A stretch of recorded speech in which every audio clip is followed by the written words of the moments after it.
दोस्तों, कंपैरिजन से कभी किसी का भला नहीं होता, ये बात हमने सुनी है, लेकिन वही हमें एक दूसरे से भिन्न और बेहतर भी बनाती है। इस चर्चा में अब तक हर एक बात का जिक्र हो चुका है जो कहीं ना कहीं मार्केटिंग से जुड़ी है। ऐसे में आज जिस विषय पर हम बात करने जा रहे हैं वो है डिजाइनिंग और सर्विसेज से जुड़ी। लेखक ने पहले भी कई बार ये बात दोहराई है कि हर प्रोडक्ट को किसी एक काम के लिए बनाया गया हो, चाहे अलग कंपनीज का ही क्यों ना हो, क्योंकि उसके साथ जुड़ा होता है कंपनी का सेल्स।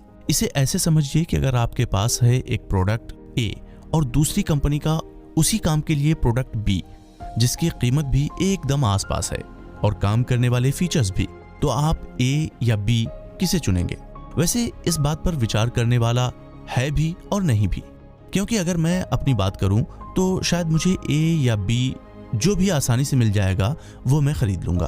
और अभी आपका भी यही जवाब है या नहीं, ये कमेंट में आप बता सकते हैं। वैसे जब बात आसानी की हो तो क्या आपको भी कुछ और इशारा मिला? जी हाँ, ये आसानी से मिलना भी आज एक अंतर के तौर पर माना जा सकता है। जैसे ये कि जब कंपनीज के पास किसी भी तरह का कोई खास फर्क न हो तो वो ऐसे ही अपनी सर्विसेज यानी सुविधाओं में अंतर करके अपने प्रोडक्ट को मार्केट करने लगती हैं। जैसे कि किसी भी कंपनी के लिए आजकल अपने प्रोडक्ट को ऑनलाइन बेचना उतना मुश्किल नहीं रह गया है और लोग भी आलस कई बार अपने काम के कारण फोन पर दुनिया भर की चीजें ढूंढकर ऑर्डर करने में विश्वास करते हैं। ऐसे में सोचिए कि अगर ए कंपनी आपको ऑनलाइन मिल जाए और बी सिर्फ बाजार में निकलकर, तो आप क्या खरीदेंगे? यकीनन ए। और इसी तरह से ए और बी के बीच छिड़ी इस जंग को जीत लेता है ए। ऐसी ही कुछ और बातें हैं, जैसे कस्टमर सेटिस्फैक्शन, जिसके लिए कई कंपनीज देती हैं एक हेल्पलाइन नंबर। अब आपके घर का टीवी अगर खराब हो जाए तो क्या उसे टीवी बेचने वाली कंपनी को परेशान होने की जरूरत है? सीधा सा गणित है कि आप अपनी टीवी को एक इलेक्ट्रीशियन को दिखाएं।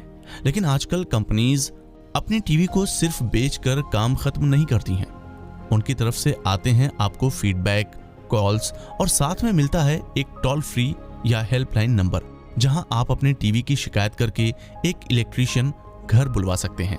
अब आप ही सोचिए कि जब कोई आपकी खरीदारी के साथ आपकी जिम्मेदारी भी उठाने को तैयार रहेगा तो आप ग्राहक होने के नाते उस प्रोडक्ट की ओर पक्का खींचेंगे। और अगर कंपनी काम अपने वादे अनुसार अच्छा करे तो फिर क्या कहने। अब तक हमने बात की प्रोडक्ट्स के साथ मिलने वाली सर्विस की, लेकिन जैसा कि हमने पहले के भाग में भी सुना था कि प्रोडक्ट के अलावा भी कंपनीज सिर्फ सर्विस देती हैं। इन कंपनीज के लिए सर्विस को खास और बेहतर बनाने के काम भी बहुत महत्वपूर्ण और मुश्किल होता है। तो सबसे पहले जान लेते हैं कुछ बातें सर्विस से जुड़ी। सर्विस कंपनीज के पास खुद को बताने, दिखाने के कई उपाय होते हैं, जैसे कि वो अपने किए हुए दावों को सच साबित करके दिखा सकते हैं। मिसाल के तौर पर लेखक कहते हैं कि अगर कोई सुपरमार्केट खुद को फास्ट सुपरमार्केट की उपाधि देता है तो उसके पास हर मुमकिन तरीका है खुद को साबित करने का। जैसे पहला है उसकी जगह, जिसे तय करते वक्त लेखक के अनुसार कंपनी को यह ध्यान रखना होगा कि वो जगह किसी ऐसे क्षेत्र में न पड़ती हो जहां ट्रैफिक की समस्या हो। वहां आना जाना आसान होना चाहिए, काउंटर पर लंबी लाइन ना हो, काम करने के लिए लोगों की कमी ना पड़े। यानी ये कि अगर स्टोर को मैनेज करने के लिए अलग लोग हों तो एक टीम सिर्फ ग्राहकों के लिए बिलिंग जैसी सुविधा का ध्यान रखे।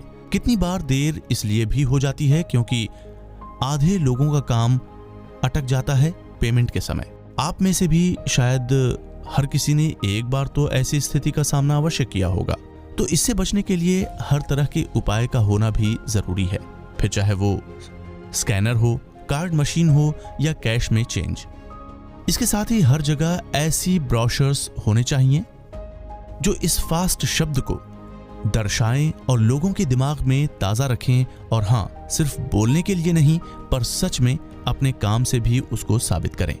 इसके साथ नाम भी कुछ ऐसा ही होना चाहिए जिसके अनुसार ग्राहक को भी कंपनी की सर्विस के बारे में पता चल सके। अब भले ही इंसान के नाम में कई बार उसके गुणों से कोई तालमेल नहीं बैठती, लेकिन कंपनीज तो अपने नाम और काम में सामंजस्य बना ही सकती हैं। जैसे ऐसे किसी भी फास्ट सुपरमार्केट के लिए लेखक ने नाम का सुझाव दिया स्पीडी शॉप। अब ऐसा ही कुछ नाम हो तो 2 शब्दों में सुपरमार्केट की कहानी समझी जा सकती है। पर इसके आगे एक और बात है जो लेखक ने सुझाव के तौर पर कही है कि अगर कंपनी चाहे तो कुछ ऐसे विज्ञापन भी दे सकती है जिसमें यह कहा जाए कि अगर ग्राहक को इतना इंतजार करना पड़ा तो उन्हें एक तय धनराशि पर छूट मिलेगी। ऐसे विज्ञापन लोगों का ध्यान बहुत आकर्षित करते हैं और वो इस छूट शब्द की खातिर सुपरमार्केट को परखने का एक मौका जरूर देते हैं। हाँ, अब इससे आगे कंपनी और उसके एम्प्लॉयज की समझ है कि वो इस अवसर को एक बेहतरीन अवसर बना देते हैं या इसे खुद अवसाद में बदल देते हैं, क्योंकि लोगों के लिए सर्विस के अच्छे होने के बहुत से तरीके होते हैं। जैसे अनुभव एक बहुत बड़ा शब्द है। ये अगर अच्छा है तो लोग बार बार आपकी कंपनी के पास वापस आते हैं, और अगर ये एक बार किसी भी कारण से खराब हो जाए तो वो इसे भुला ही नहीं पाते हैं। इसी कड़ी में 3 ऐसे काम हैं जो लेखक के अनुसार हर कंपनी को करने ही चाहिए। पहला है एक अच्छे और समझदार स्टाफ की हायरिंग और ट्रेनिंग। मतलब साफ है कि ये वो लोग होते हैं जो एक ब्रांड का चेहरा होते हैं, जो आगे से ब्रांड को रिप्रेजेंट कर रहे होते हैं। इसलिए इनका बोला हुआ हर एक शब्द, तौर तरीका और बातचीत बहुत प्रभावशाली और सकारात्मक होना चाहिए। दूसरा, हर एक बात या नियम को स्टैंडर्डाइज करना जरूरी है, यानी कि किसी भी जगह कंपनी हो या कोई शाखा, बातें हर जगह एक जैसी, कोई वक्तव्य अलग नहीं सुनाई देना चाहिए। इसके साथ आता है कस्टमर सेटिस्फैक्शन। ये बात फिर घूम फिर कर आ गई ग्राहकों से उसकी प्रतिक्रिया जानने की, और ये सबसे अच्छा तरीका है अपनी कंपनी को सही रास्ते पर लेकर आने का। अगर आपने अपनी कंपनी में कस्टमर को वो दर्जा दे दिया जिससे उन्हें लगा कि उनकी राय जरूरी थी, तो आपकी कंपनी को कभी नुकसान नहीं हो पाएगा। इस विश्वास के साथ आप अपने काम को और भी बेहतर बना पाएंगे। अब इस चर्चा से जो कुछ आपको समझ में आया उसे अपने तक ही सीमित न रखें, अपने आसपास के लोगों को भी जागरूक जरूर बनाएं। और जब हम इतनी बार फीडबैक की बात कर ही चुके हैं तो लगे हाथ आप हमें अपना फीडबैक देना भी ना भूलें। आपको ये चर्चा अब तक कैसी लगी और इससे आपकी सोच कैसे बदली या बेहतर हुई, ये भी साझा कर सकते हैं। बाकी इस चर्चा से जुड़ी अपनी राय हमें बताने के लिए कमेंट सेक्शन में जाकर अपना कमेंट जरूर लिखें। चर्चा के अगले भाग में होगी आपसे फिर से मुलाकात, तो सुनते रहें मार्केटिंग मैनेजमेंट पर चर्चा सिर्फ कुकू FM पर।